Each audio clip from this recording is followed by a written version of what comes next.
Lorri Benson was working for the Phil Donahue Show when she found out she was pregnant. She eventually made the decision to give up her daughter at birth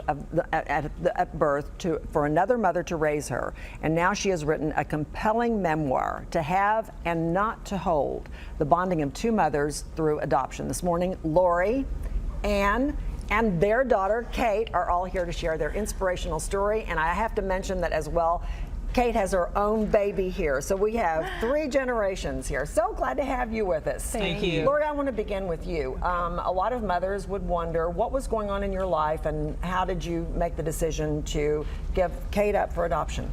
Well, it was an agonizing, terrible decision. I was at a new job with Phil Donahue, and I had just started producing, and it was a dream job, and I was in a short relationship with a guy that we ended up somehow getting pregnant, and at the time there was no sure future for us, and going through all my decisions of what I could do and what would be the best thing for the baby, right. I came up with the adoption was going to be the best idea. Just curious, you said it was agonizing.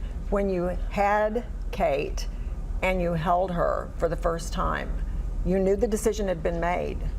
What on earth was that like? Well, I needed that time with her. At that time, you spend 3 days in the hospital. So I had 3 days of putting as much love into this child as I could. But I was sure I had the right decision. I had made this decision over 9 months. Suddenly, though, as I was leaving the hospital, Phil Donahue and his wife Marlo called me. And that's when the indecision started, because they were like, what can we do? We don't want you to have to go through this. Oh my goodness. And it threw everything into a tailspin, and it took me a week to actually come back around to that decision. You named her Amy Elizabeth, which has special meaning for you. A beautiful gift from God, which is really the way I was looking at this. Okay, and Kate, we're going to talk to you in just a second about why this has worked out so well for you. But you realized at what point that this was more than a different kind of adoption than you thought? Well, yes, I knew it was a closed adoption, but I couldn't, I had thought we had made an arrangement to exchange updates, photographs, that kind of thing with, you know, I had chosen this family out of 5, and they seemed to be an open kind of family. But at 6 months, I got a letter saying this adoption is now closed and there will be no more contact.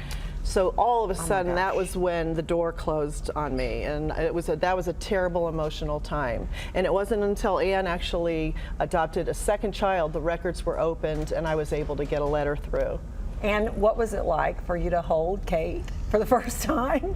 What did it mean to your family? It was wonderful, and it was terrifying because she was screaming. We were late, if you can believe that, because of Chicago traffic to pick her up. So she was off her schedule, and she was not happy about it. So I held her, she screamed. I gave her to Temple, my husband, she screamed.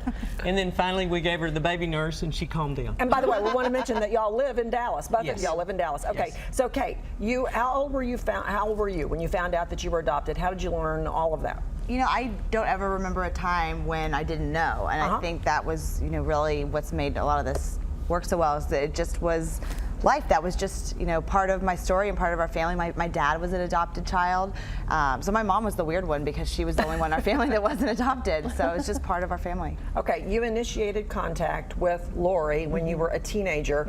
Tell me what you did and what that meant for you, and Lorri, tell me what it was like to be contacted. Well, you know, my mom had corresponded over the years, and when I started asking questions, she just said, you know, there are these letters, and they're in the drawer, and if you want to read them, you can. If you don't, you don't have to. And when I finally did read them, I really felt a lot of curiosity and wanted to kind of know more about this person. I mean, at 13, it was things like, you know, does our handwriting look the same, and, you know, things about like that, and about my siblings. And so I you know, wrote a letter then, and then eventually we kind of moved along, and I hung up the phone when that first phone call. I dialed and hung up the phone probably 25 times before I let it ring long enough for them to pick up. That must have been terrifying. It was never been terrifying. I wanted that so badly. So there was never anything, any of those.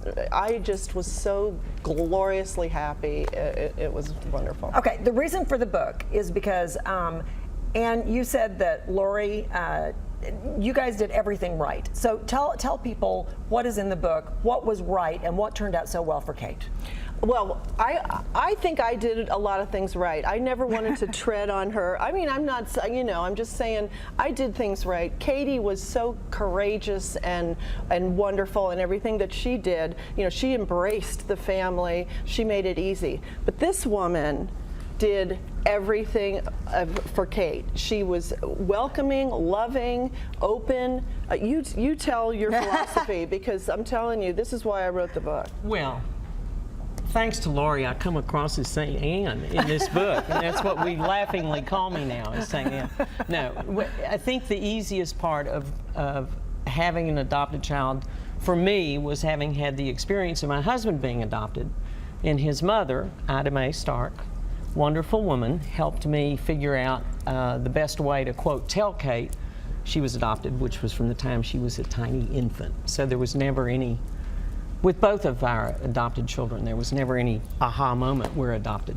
Okay, and the book contains all kinds of information about how you did it right, how it turned out well for you, Kate. Yeah. We're so happy about that because you're the most important person here, that's for sure.